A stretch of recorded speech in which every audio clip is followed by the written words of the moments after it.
তো এই আলোচনাটা যারা বিয়ে করছেন রিসেন্ট তাদের কাজে লাগবে, আর যারা করেন নাই করবেন, শীঘ্রই করবেন, এদেরও কাজে লাগবে। আর যারা মুরব্বী অনেক অভিজ্ঞতা ওনাদেরও কাজে লাগবে, ওনারা এটা শুনে নাতি নাত করতে শোনাতে পারবে, ঠিক কিনা? তাহলে কারোরই লস নাই। বিষয় কি? কথা বলে না। দম্পতি বোঝেন? বুঝেন? স্বামী আর স্ত্রী বানায় যেজন মিস্ত্রি, সে বড় আজব কারিগর ও মনরে সে বড় কঠিন কারিগর, ঠিক কিনা? পৃথিবীর প্রথম দম্পতি হচ্ছে সাইয়েদনা আদম আলাইহিস সালাম আর হাওয়া আলাইহিস সালাম।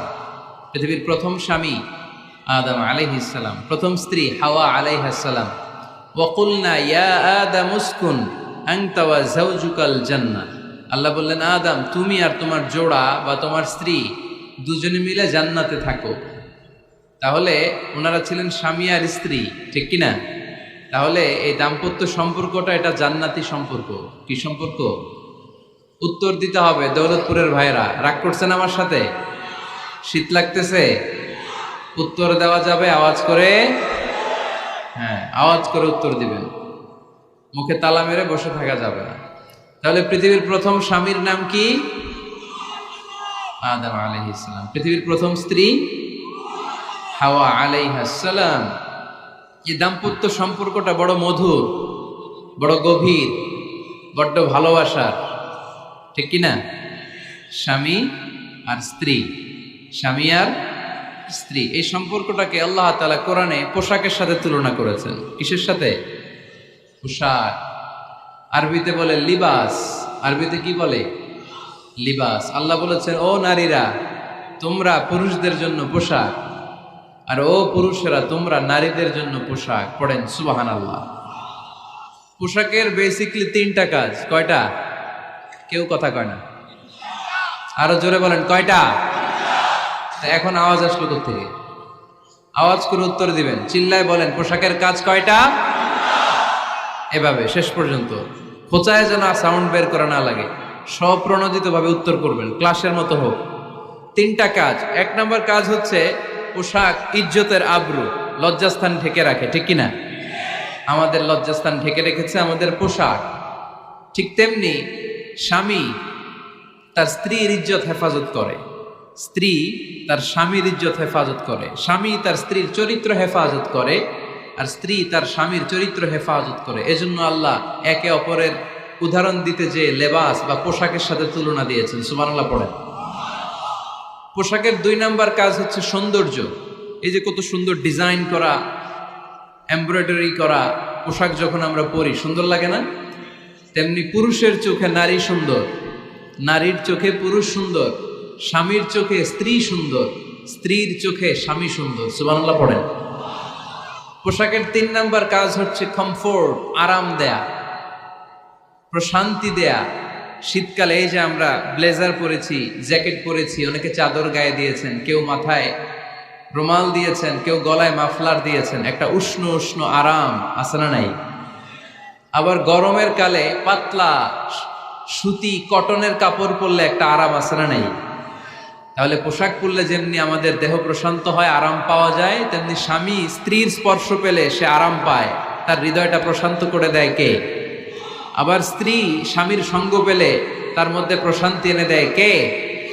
এজন্য রব্বুল আলামিন বলেন, হুন্না লিবাসুল লাকুম ওয়া আনতুম লিবাসুল লাহুন্না। ও দুনিয়ার নারীরা, তোমরা হলে পুরুষদের জন্য পোশাক, পুরুষ হলো নারীদের জন্য পোশাক। সুবহানাল্লাহ পড়েন। পোশাক যেমনি ইজ্জত আবরুর হেফাজত করে, তেমনি স্বামী স্ত্রী একে অপরের ইজ্জত হেফাজত করে। পোশাক যেমনি সৌন্দর্য বাড়ায়, স্বামীর চোখে স্ত্রী সুন্দর, স্ত্রীর চোখে স্বামী সুন্দর। পোশাক যেমনি আরাম দেয়, স্বামী তার স্ত্রীর স্পর্শ পেলে, স্ত্রী তার স্বামীর স্পর্শ পেলে হৃদয়ে প্রশান্তি অনুভব করে, ঠিক কিনা? এজন্য দাম্পত্য জীবন, এখানে স্বামীও আছে স্ত্রীও আছে, ইংরেজিতে বলে কাপল, কাপল লাইফ। এই বিশ্ব সভ্যতা নির্মাণে নারী পুরুষ, স্বামী স্ত্রী দুইজনেরই অবদান আছে না নাই? এজন্য সুনানে তিরমিজির বর্ণনায় আল্লাহর হাবিব সাল্লাল্লাহু আলাইহি ওয়াসাল্লাম বললেন, আন-নিসাউ শাকাইকুর রিজাল নারীরা হচ্ছে পুরুষের কাউন্টার পার্ট, নারীরা হচ্ছে পুরুষের পার্টনার, সহকর্মী, সহযোগী। এই বিশ্ব সভ্যতা নির্মাণে শুধু পুরুষদেরই অবদান নাই, নারীদের অবদান আছে না নাই? এজন্য কাজী নজরুল ইসলাম অসাধারণ লিখেছে, এ বিশ্বে যা কিছু মহান চিরকল্যাণকর, অর্ধেক তার করিয়াছে নারী, অর্ধেক তার নর। তার মানে নর নারী, স্বামী স্ত্রী দুইজনেরই অবদান এই মানব সভ্যতায় আছে না নাই? এই সম্পর্কটাকে আল্লাহ লেবাসের সাথে তুলনা করলেন, মেটাফরিক্যালি, রূপক ভাবে আল্লাহ পোশাকের সাথে তুলনা করলেন। পোশাক যেমনি গায়ের সাথে লেগে থাকে, পোশাক যেমনি চামড়ার সাথে মিশে থাকে, স্বামী স্ত্রীর সম্পর্কটাও এরকম একাকার, মিলেমিশে, ভালোবেসে একাকার। স্বামী স্ত্রীর রিলেশনশিপ সম্পর্কটা অনেকটা হাত আর চোখের মতো। হাত ব্যথা পেলে চোখ দিয়ে পানি ঝরে, আবার চোখ দিয়ে পানি ঝরলে হাত সেই পানি মুছে দেয়, ঠিক কিনা?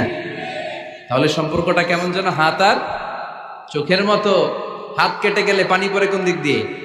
চোখ দিয়ে পানি ঝরে। আবার চোখ দিয়ে পানি ঝরলে চোখের পানি মোছার জন্য হাতের দরকার আছে না নাই? তাহলে একেবারে মিলেমিশে একাকার সুখী দাম্পত্য জীবন। স্বামী স্ত্রী এই জান্নাতি সম্পর্কটাকে কিভাবে উপভোগ করবে, কিভাবে একে অপরের সাথে ডিলিংস করবে, আচরণ করবে, এ ব্যাপারে কোরআন এবং সুন্নায় আমাদের জন্য গাইডলাইন দেয়া আসরা নাই। আমরা গাইডলাইন নিব কোরআন থেকে। কোত্থেকে? কোরআন থেকে আর সুন্নাহ থেকে। কারণ এই কোরআন আর সুন্নাহ আমাদেরকে সঠিক জীবন দর্শন শিখায়, কিভাবে এই পৃথিবীতে চললে পৃথিবীতেও সুখ, আবার আখেরাতেও সুখ, এর সব দিক নির্দেশনা কোরআনে আসরা নাই। তাহলে এই যে স্বামী স্ত্রীর দাম্পত্য জীবন, এক্ষেত্রে প্রত্যেককে আল্লাহ তাআলা কিছু দায়িত্ব দিয়েছে। আজকে দায়িত্বগুলোর ব্যাপারে আমরা শুনব। স্ব স্থানে থেকে প্রত্যেকেই, স্বামী যদি স্বামীর দায়িত্ব পালন করে, স্ত্রী যদি স্ত্রীর দায়িত্বটুকু পালন করে, তাহলে দাম্পত্য জীবনটাকে জান্নাতি দাম্পত্য সুখ দিয়ে ভরে দিবে কে? আল্লাহ। আমাদের প্রত্যেকের দাম্পত্য জীবন সুখী হোক, সমৃদ্ধ হোক, আমরা চাই কি চাই না? অনেকে বলে হুজুর সুখ নাই, সুখ নাই, ঘরের ভেতরে গেলেই জাহান্নাম। আহা, কথা শোনে না আমার। আবার স্ত্রীরা বলে হুজুর দোয়া করবেন, পরকিয়া করে, খালি এসএমএস পাঠায়, আমারে ভাল লাগে না, এখন এখন অন্যদিকে ঘুরে। এরকম আসরা নাই? দুই দিক থেকে অভিযোগ। বোনদের জন্য কোনো প্যান্ডেল ট্যান্ডেল আছে নাকি আজকে? হ্যাঁ, দিনের বেলা সমাবেশ ছিল তো, এটা হয়ে গেছে তো মাইকের সাউন্ড নিশ্চয়ই। এই এদিকে উঠছে কে? টান দেন এদেরকে, ধরে টানেন, টানেন, টাইনা বসান, বসান, টান দেন, টান দেন, হুজুরে ধরেন, হুজুরে ধরেন। ধরতে পারেন নাই হুজুরে? ধরছেন? হ্যাঁ, টান দেন, এই তো টাইনা বসেন, এদিকে তাকান, এদিকে হয়েছে, হ্যাঁ বসাই দিচ্ছে। এইভাবে চলবে একেবারে শেষ পর্যন্ত। উঠলে খবর আছে। শুরুতে সুযোগ দিয়েছি, সুযোগ নেন নাই। তো আমরা প্রথমে স্বামীর দায়িত্ব শুনবো। দাম্পত্য জীবনে স্বামীকে আল্লাহ তাআলা কি দায়িত্ব দিয়েছে, তারপর স্ত্রীকে আল্লাহ তাআলা কি দায়িত্ব দিয়েছে, এবং দুইজনের আবার কালেকটিভ সম্মিলিত কিছু দায়িত্ব আছে, এগুলো আমরা শুনবো। শুনতে রাজি আছেন তো? কষ্ট হচ্ছে আপনাদের? আচ্ছা, এই বাম দিকটা আমাকে কষ্ট দিয়েই যাচ্ছে, খালি আওয়াজ, কথা। একটু থামছে আবার শুরু। কেন? আমার দিকে তাকান। আরেকজনকে থামতে বলছে কি আপনারা? এই থামো থামো, এগুলো বলেন কেন? আপনি থামেন, তাহলে তো হয়ে গেল।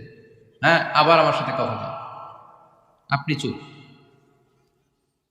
তো প্রথমে আমরা সম্মিলিত দায়িত্বের কথা শুনবো। সম্মিলিতভাবে আল্লাহ স্বামী স্ত্রী দুইজনকেই কিছু দায়িত্ব দিয়েছে, যে দায়িত্বটা দুইজনের উপরই বর্তায়। এরপরে শুনবো স্বামীকে আল্লাহ কিছু দায়িত্ব দিয়েছে, এটা শুনবো। এরপরে স্ত্রীকে কিছু দায়িত্ব দিয়েছে। আল্লাহর কসম, এই দায়িত্বগুলো যদি স্বামী স্ত্রী সম্মিলিতভাবে পালন করে, এক একটা ঘরকে আল্লাহ জান্নাতি পরিবার বানায় দিবে, সুখী সমৃদ্ধ জান্নাতি দম্পতি বানায় দিবে। এরকম দাম্পত্য জীবন, সুখময় দাম্পত্য জীবন আমাদের হোক। আমরা চাই কি চাই না? চাই। তাহলে আমরা প্রথমে আলাদা আলাদা দায়িত্ব শোনার আগে সম্মিলিত বা কালেকটিভ রেসপন্সিবিলিটি কি আছে, এই সম্মিলিত দায়িত্বগুলো শুনবো। স্বামী স্ত্রীর দুইজনের কাঁধেই বর্তায় এরকম প্রথম দায়িত্ব হচ্ছে স্যাক্রিফাইস। দাম্পত্য জীবনের আসল খেলাটা হচ্ছে স্যাক্রিফাইসের খেলা। কিসের খেলা? স্যাক্রিফাইস। এটা লাগবে। আমার বোনেরা অথবা যুবতী বোনেরা, অথবা